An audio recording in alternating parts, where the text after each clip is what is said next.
שלום חברים וברוכים הבאים לפרק הראשון בסדרת ביקוש והיצע של מכניקת השוק.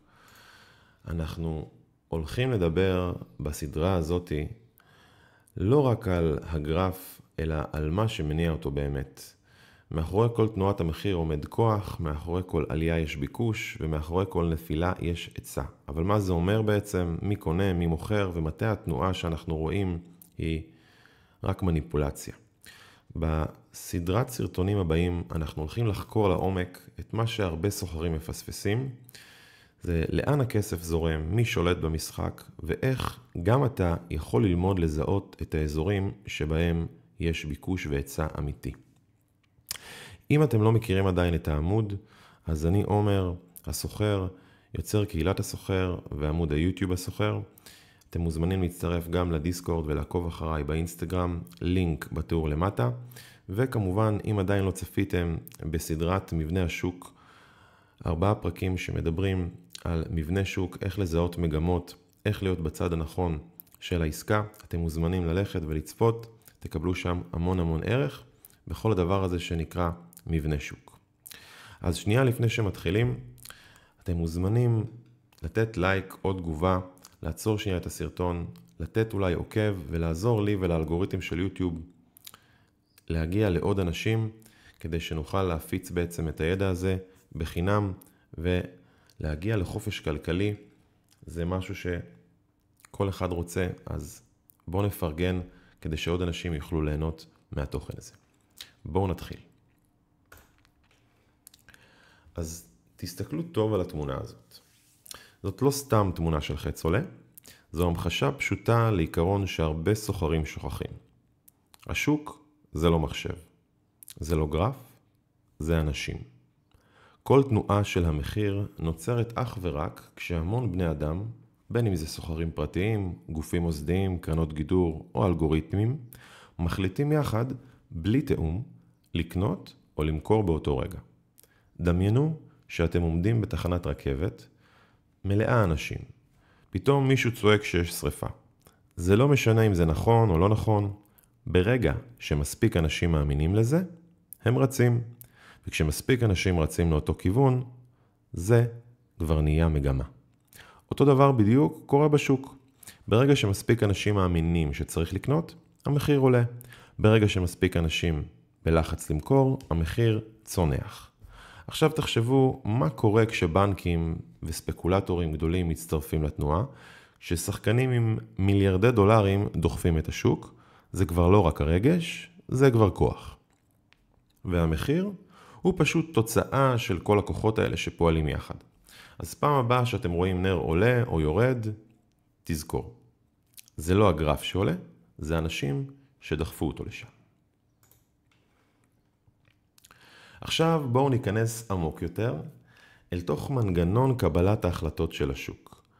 מה שאנחנו רואים על הגרף זה רק קצו של הקרחון של ה-price action, תנועת המחיר. אבל מאחורי כל תנועה יש סיבה. זה נקרא המיינדסט הכולל של השוק. כשאנחנו בעצם מנתחים טכני, אנחנו לומדים את ההתנהגות של המחיר והווליום. ולפעמים אנחנו חושבים שכולם סוחרים אולי באותה צורה שאנחנו סוחרים. יושבים מול הגרפים, מסתכלים על נרות והמסכים פתוחים ומבצעים קנייה ומחירה בדיוק באותה צורה שאנחנו משחקים עם הגרף. אבל האמת רחוקה מכך. יש המון שחקנים שמשתתפים בשוק הזה שמשפיעים על תנועת המחיר ולא מעניין אותם בהכרח לעשות רווח. הם לא מנסים לתפוס עסקה, אלא הם רק מבצעים פעולות מסחריות ומכניסים ווליום לשוק. לדוגמה, חברות מסחריות. דמיינו לכם לרגע חברת נדל"ן שרוצה לעשות עסקה בארצות הברית, אבל היא בכלל חברה אירופאית. וכדי לבצע עסקת נדל"ן בארצות הברית היא צריכה דולרים. לכן היא הולכת ורוכשת דולרים במיליונים, עשרות מיליונים, ויכולה להשפיע על עליית המחיר של הדולר, כי יש המון ביקוש עכשיו, כי היא צריכה לקנות דולרים. והפוך כשהיא צריכה למכור את הנכסים שלה ורוצה לעשות שוב פעם עסקים או רכישות באירופה. שחקנים נוספים יכולים להיות בנקים שנותנים בעצם שירות לכל מיני לקוחות, בין אם זה חברות שונות ובין אם זה אנשים פרטיים, כמו שהמון ישראלים לדוגמה רוצים לנפוש באירופה וצריכים יורו, אז המון ישראלים מחליפים את השקל ביורו וככה קונים הרבה יורו ויכולים להעלות את המחיר שלו. יש ספקולטורים כמונו, סוחרי ריטל, כל מיני אנשים וגופים כמו קרנות הון, משקיעים וכן הלאה, שהם מהמרים על כיוון ותנועת המחיר, האם הוא יעלה או ירד, כדי לעשות כסף בעצם מאותו נכס, וכמובן בני אדם שונים שמשתתפים בקנייה ומחירה בגלל אמוציות ורגשות כאלה ואחרות. אבל מאחורי כל תנועה יש סיבה. ואותה סיבה נובעת קודם כל מפקודות קנייה ומחירה. מה שנקרא בשפה המקצועית order flow. אוקיי? זרם הפקודות. איזה פקודות? של קנייה ומחירה.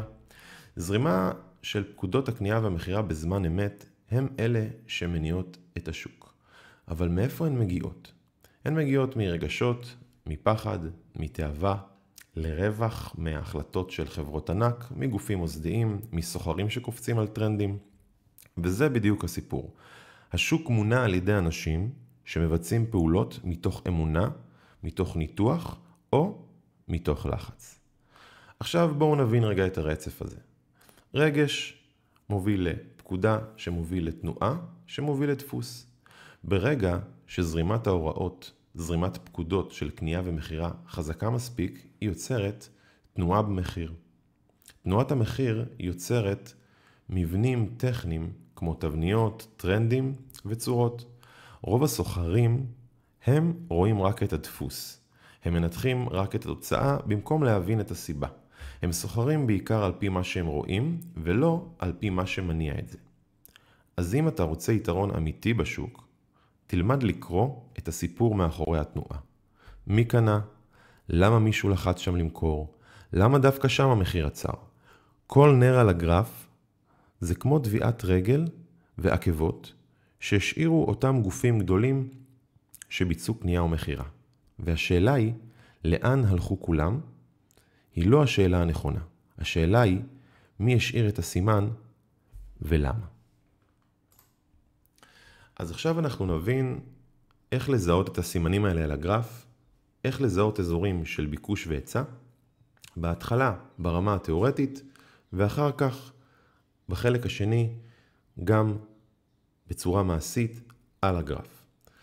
לזהות אזורי ביקוש והיצע לא מספיק, אנחנו צריכים תמיד שיהיה לנו הקשר, שיהיה לנו קונטקסט, ולכן אם אתם עדיין לא יודעים לזהות את הטרנד ואת מבנה השוק, ממליץ לכם לעצור, ללכת ולראות את הסרטונים על מבנה השוק, כי סתם להבין איפה נמצאים אזורי ביקוש והיצע על הגרף, בלי להבין האם הם אזורים טובים בהקשר של קנייה ומחירה לפי מבנה השוק ולפי הטרנד, אם אני במגמה עולה או מגמה יורדת, הם חסרי משמעות, ולכן מאוד חשוב להבין שהעיקרון הזה הוא קודם כל עיקרון שמתבסס על הבנה של מבנה שוק. ולמי שכבר מכיר את מבנה השוק ומכיר כבר את הדרך לזהות טרנדים, האם אנחנו בשוק שורי או שוק דובי, זה בדיוק הבסיס הראשוני להבנת ביקוש והיצע, ומפה אתה תוכל כבר לקבל עוד כלי שיעזור לך לנצל את השוק ולמצוא את היתרון שלך מולו. אז בואו נתחיל. מה שאנחנו רואים כרגע זה בעצם ייצוג ויזואלי של תנועת מחיר, שנקראת ריינג', דווח. מי שקצת מלחיץ אותו אנגלית, אל תיבהלו, זה אנגלית די פשוטה, מונחים די בסיסיים. אם אתם לא מבינים, אני אשתדל לתרגם מה שאפשר, ותמיד אתם יכולים לקחת את המילה לגוגל טרנסלייט או לצ'אט, צ'אט GPT, ולבקש תרגום.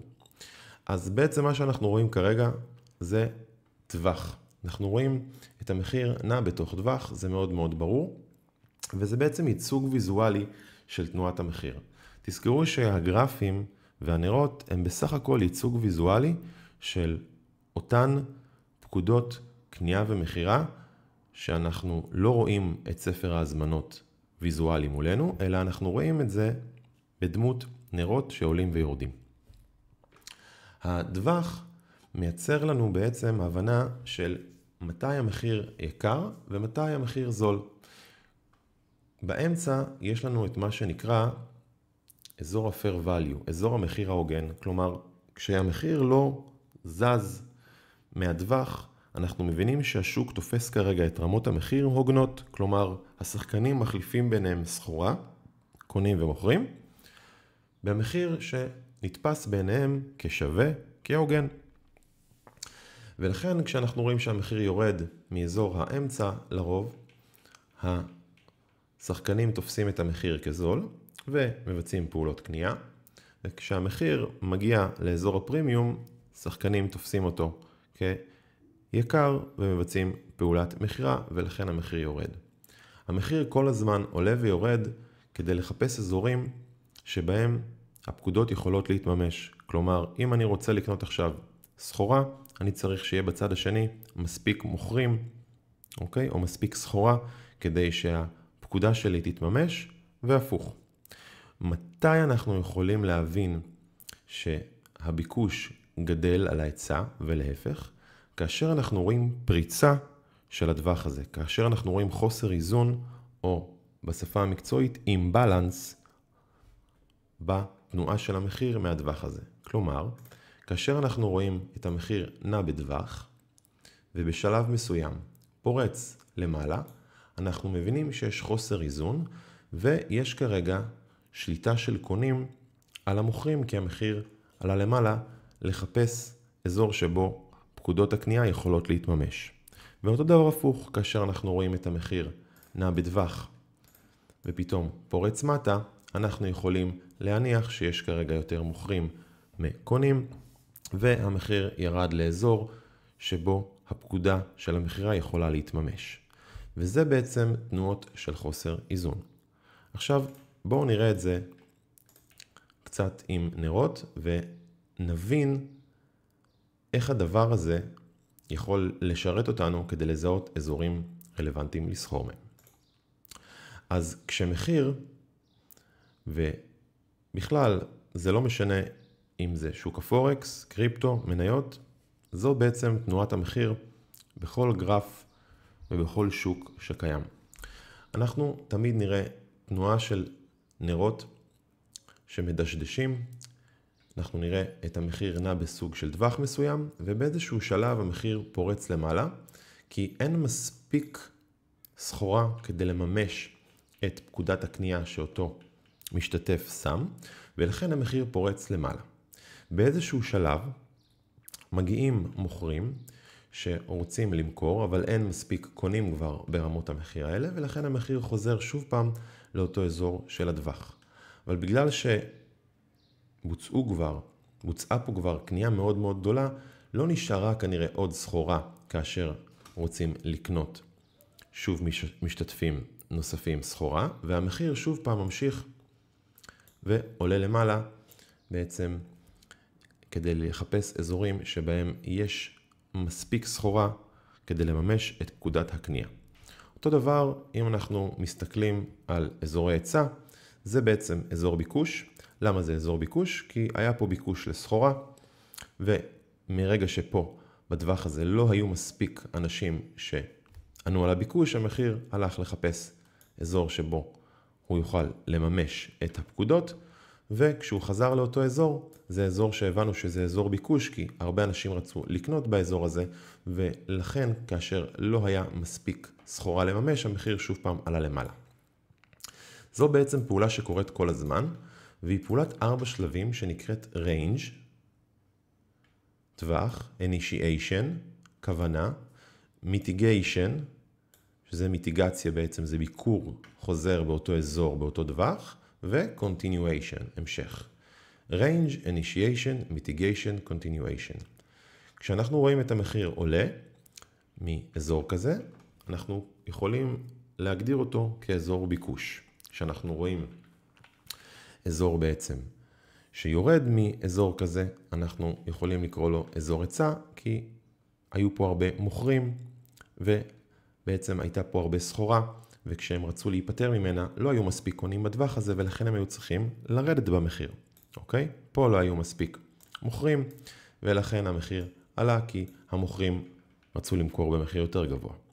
זו בעצם הדרך שלנו לזהות על הגרף בתנועה את אזורי הביקוש וההיצע, ואנחנו מבינים גם כשאנחנו מזהים, דיברנו על זה, את חוסר האיזון, נכון? כי פה בעצם היה לנו הסכמה בין הקונים למוכרים, ובאיזשהו שלב כוח הקונים גבר, ואנחנו מבינים שהאזור הזה זה אזור שכנראה יש בו הרבה קונים, כי המחיר עלה מפה הגיעה הפריצה, ולכן אנחנו יכולים לשים פה אולי גם פקודת קנייה ולהצטרף אל הקונים לעליית המחיר. ואנחנו גם מבינים שזה אזור ששווה לקנות בו, כי אנחנו באמת רואים שהוא הופך להיות לנו אזור זול, לכן אנחנו רוצים לקנות בו. למה זול? כי הוא עלה למעלה ויצרנו את החוסר איזון, את האימבלנס, ושוב פעם אנחנו מבינים שיש לנו מחירי פרימיום ומחירי דיסקאונט, וכשהמחיר חוזר בעצם, כמו שדיברנו, לאזורי הדיסקאונט שלנו, לאזור המחיר ההוגן אפילו, אנחנו מבינים ששווה לנו לקנות, ואותו דבר כשאנחנו מדברים על מחירה. אם זה עדיין לא ברור לכם או לא הבנתם בעצם את הדפוס הזה, זה בסדר, זה יכול להיות קצת מורכב לאנשים שרואים את החומר הזה פעם ראשונה, זה תכף יהיה עוד יותר מובן בהמשך. אז איך זה נראה בעצם על הגרף? על הגרף אנחנו בעצם מחפשים אזורים שראינו אותם כדווח, ואפשר לזהות אותם עם נרות שנקראים נרות פריצה.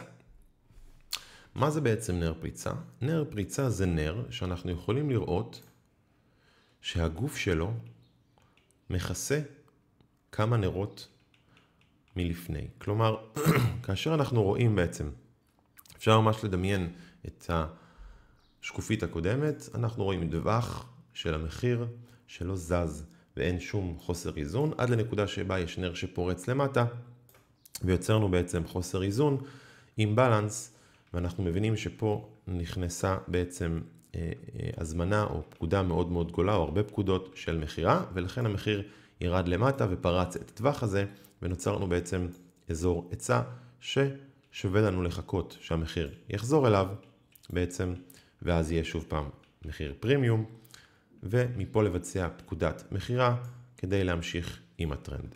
שוב תזכרו, אזורי ביקוש והיצע הם לא הדבר היחיד שאנחנו משתמשים בו כדי להבין את כיוון השוק, אלא הם דבר נוסף שמתלבש על מבנה השוק בעצם.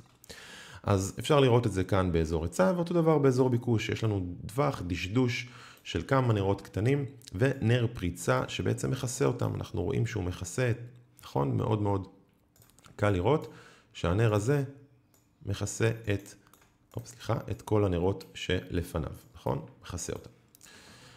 זה בעצם הדבר הראשון שבו אנחנו יכולים להסתכל, וזה יכול להיות בכל דווח שהוא.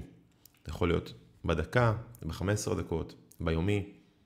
אנחנו יכולים לזהות אזורי ביקוש כמעט בכל דווח זמן, בכל אינטרוול של זמן, ואנחנו יכולים לזהות אותו על פי השיטה הזאת. אנחנו יכולים גם בעצם לעשות חידוד לאותו אזור, כי זה טווח מאוד מאוד מאוד גדול, ולסמן רק את הנר האחרון לפני הפריצה, כלומר נר הפיבוט. אוקיי? זה גם באזור ההיצע וזה גם באזור הביקוש. לאזורים האלה אנחנו בדרך כלל קוראים buy to sell, אוקיי? פה זה ה-buy to sell, כי זה הקנייה לפני המחירה, או הקנייה לתוך המחירה, ואם זה ביקוש, אז זה sell to buy, אוקיי?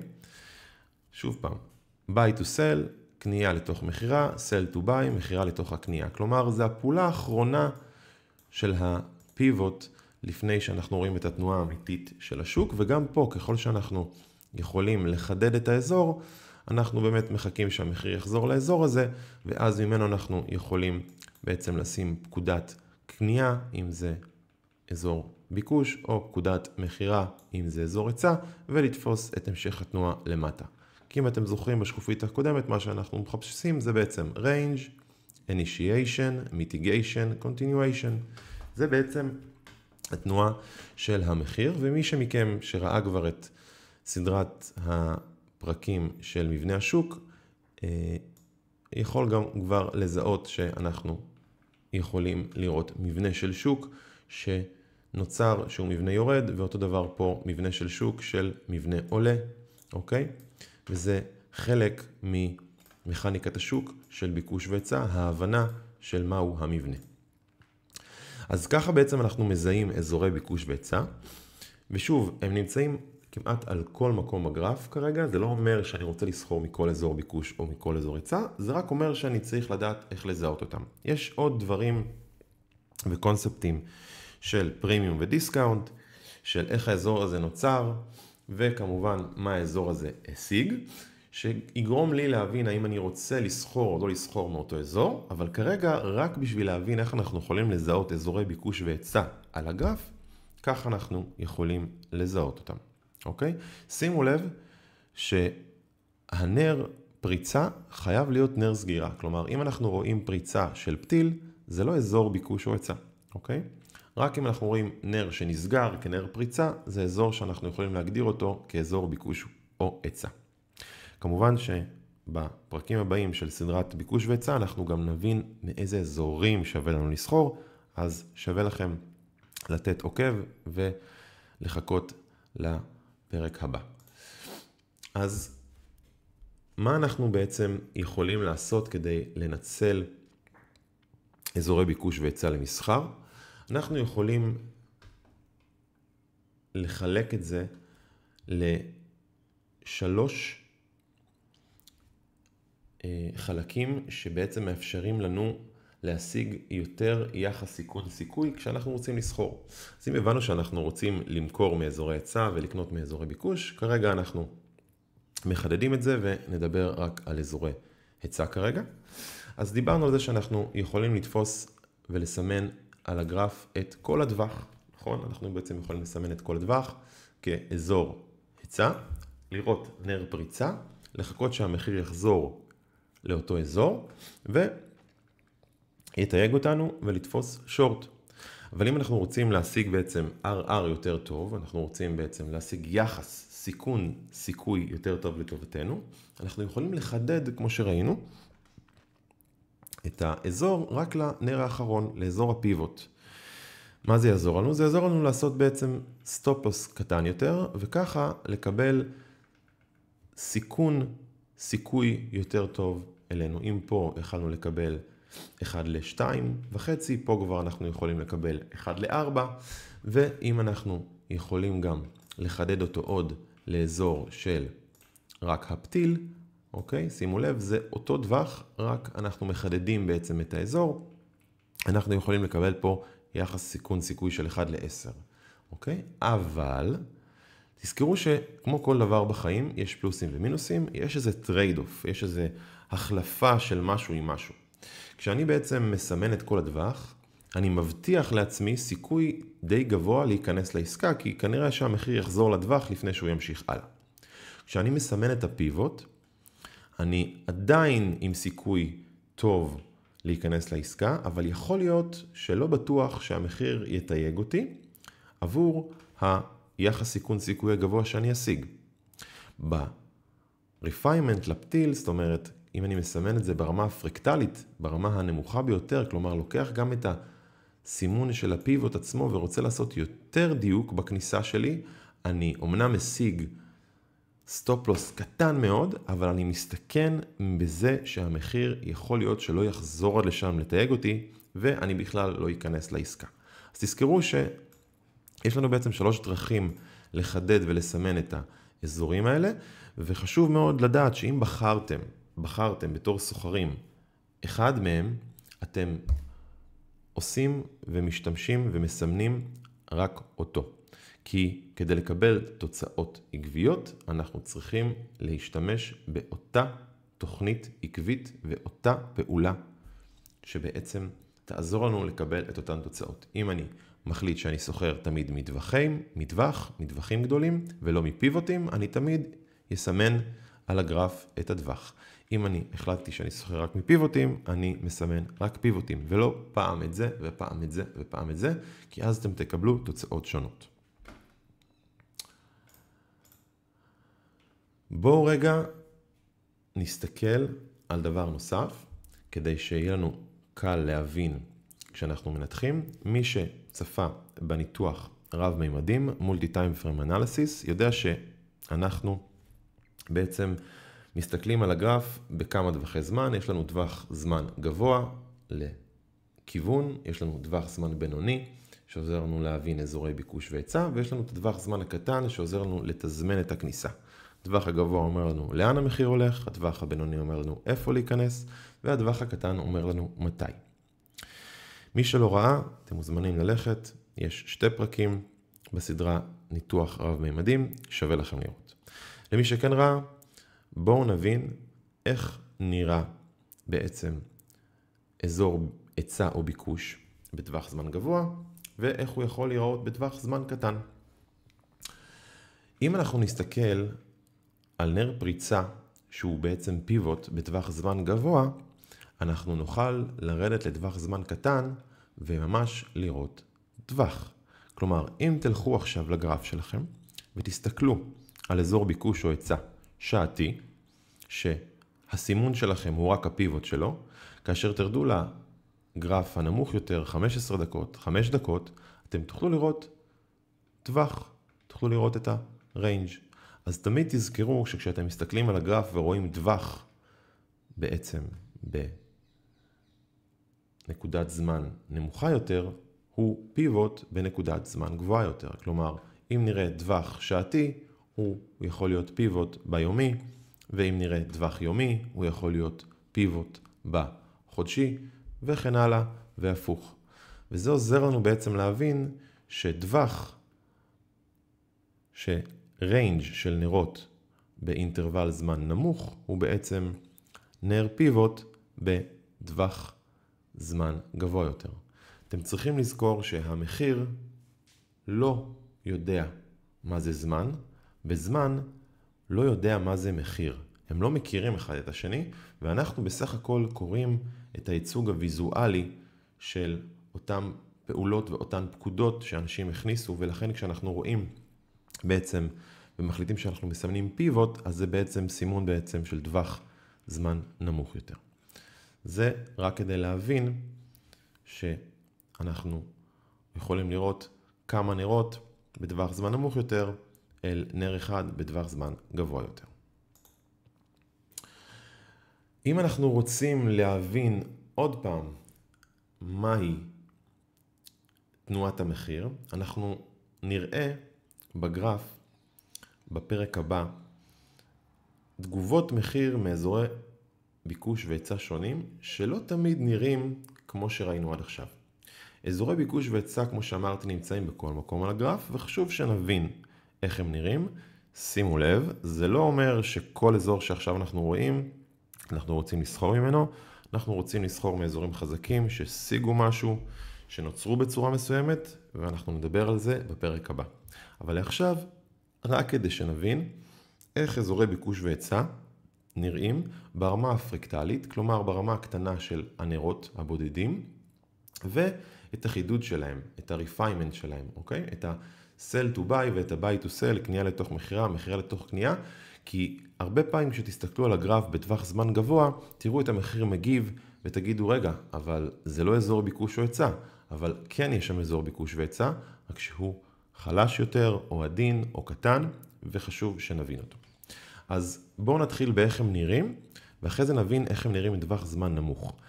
מקודם בשקופית הקודמת הבנו שנר פיבוט בזמן גבוה יכול להיות טווח של כמה נרות בזמן קטן, וגם פה אנחנו יכולים לראות את הדוגמה הזאת. אז כשאנחנו מדברים על inside bar, על ברים פנימיים, נכון? זה בעצם נר שלא שבר גבוה או שבר נמוך, הוא נמצא בין שתי הנרות, כמו פה, והוא נר של פולבק, כרגע פה זה פולבק של ירידה, אם זה הפוך זה פולבק של עלייה, נכון? אנחנו רואים בעצם תנועה והמשך עלייה. אנחנו יכולים להבין שזה נר שבטווח קטן יותר נראה כמו דשדוש, נכון? בטווח זמן קטן יותר, באינטרוול הזמן קטן יותר, הוא נראה כמו דשדוש, הוא נראה כמו ריינג'. ואני יכול להבין שזה אזור ביקוש או היצע, אוקיי? טווח של נר של אינסייד בר, נר פנימי על הגרף, אוקיי? פולבק שלו, הוא בעצם ריינג' של טווח זמן נמוך יותר, אוקיי? מקווה שזה ברור. אתם יכולים ללכת לראות על הגרף, לכו לגרף אחרי הסרטון הזה, תסתכלו איך נראים נרות בטווח זמן קטן יותר, או מה בעצם כשאתם מסמנים נר פנימי, איך הוא נראה בטווח זמן נמוך יותר, אתם ממש תראו את זה, אוקיי? וזה חשוב להבנה, כי אז אני יודע שזה באמת, זה בעצם אזור ביקוש בטווח זמן נמוך יותר, אוקיי? אם אני מסתכל עכשיו בשעתי ורואה נר כזה, אני מבין שב-15 דקתי או ב-5 דקתי, יש לי כנראה אזור ביקוש או היצע. אז זה לגבי inside bar, נכון? יש לנו את הפתילים, sell to buy week, אוקיי? אני לא נותן בכוונה דוגמה לחלק התחתון, כי זה פשוט בירידה, זה פשוט בעלייה, זה אותו דבר רק הפוך. אז יש לנו בעצם את ה-sell to buy weeks, או את ה-buy to sell weeks, זה תלוי אם זה ביקוש או היצע, שהם גם תנועה של מחיר שאם תרדו אליה, תראה ככה בטווח זמן נמוך יותר, כי שוב, גם פה אנחנו רואים את המחיר מדשדש בזמן קטן ופורץ. פשוט כשאנחנו בטווח זמן גבוה יותר, אנחנו לא נראה את זה ככה, אבל תחשבו ששני אלו הם נרות של שעה. זה נר של שעה וזה נר של שעה. אם תרדו לגרף ה-15 דקתי או 5 דקתי, אתם תוכלו לראות פה עלייה, דשדוש ופריצה, ולכן אפשר לסמן על הגרף גם את האזור של ה-sell to buy וה-buy to sell, נכון? גם פה אתם רואים, זה ה-sell to buy, buy to sell, נכון? buy to sell, sell to buy, אוקיי? כשתלכו לגרף ותרדו טווח זמן, כשתראו את הפתילים האלה, את הוויקס האלה, אתם תוכלו לזהות אזורי ביקוש והיצע בדווחים קטנים יותר. ואזורים הם באמת אזורים שנשארים, זה אם יש לנו פתילים, אוקיי? גדולים, ארוכים, אנחנו יכולים להבין שיכול להיות שנשארה בהם עוד סחורה, והם גם בעצם נראים ככה, בזמן נמוך יותר, אוקיי? אתם לא צריכים להאמין לי, ולמה שאני מראה לכם כאן, אתם יכולים ללכת לגרף, לחפש את אותם נרות, וממש לראות את מה שראינו בשקופית הראשונה, ועברנו עליו מההתחלה עד הסוף, זה בעצם range, נכון? initiation, mitigation, continuation. זה בעצם מה שאנחנו מחפשים כל הזמן כשאנחנו מסתכלים על אזורי ביקוש והיצע, והם נוצרים כי, שוב פעם אמרנו, יש הסכמה על המחיר, באיזשהו שלב יש כוח שגובר, אם זה הקונים אז המחיר עולה, אם זה המוכרים אז המחיר יורד, ואז המחיר חוזר לאותו אזור, נכון? כדי לבצע מיטיגציה של סחורה לפני שהוא ממשיך באמת בכיוון האמיתי שלו, אוקיי? והגרף מכיל כל הזמן אזורי ביקוש והיצע. האם אנחנו סוחרים מכל האזורים האלה? ממש לא. שוב, תלוי באיזה טווחי זמן אתם סוחרים, אבל זה עוזר לכם לזהות את האזורים האלה. ואתם תוכלו עכשיו ללכת לגרף, כי זה באמת הסוף של הסרטון, ולראות בעצמכם האם אתם מזהים ורואים תגובה מאותם אזורים, יחד עם הקונספט של מבנה שוק, כדי להבין למה המחיר זז. ואתם ממש תראו שהגרף הולך ופוגש אזורים כאלה, לפעמים הוא יוצר מהם תגובה למטה או למעלה, לפעמים לא, זה שוב פעם תלוי מאוד מאוד באזור, אבל אתם תוכלו להתחיל כבר לזהות אזורי ביקוש והיצע על הגרף. אז מקווה שאהבתם את החלק הזה. בחלק השני אנחנו ממש נראה על הגרף איך זה נראה בצורה אבסולוטית, איך לזהות אזורים טובים לסחור מהם, איך להגדיר אותם, ואיך לנצל את שני הקונספטים שלמדנו, ביקוש והיצע ומבנה שוק, לטובתנו. זהו חברים, מקווה שאהבתם ושקיבלתם ערך. היה לי מאוד מאוד כיף. תסחרו באחריות. נתראה בסרטון הבא.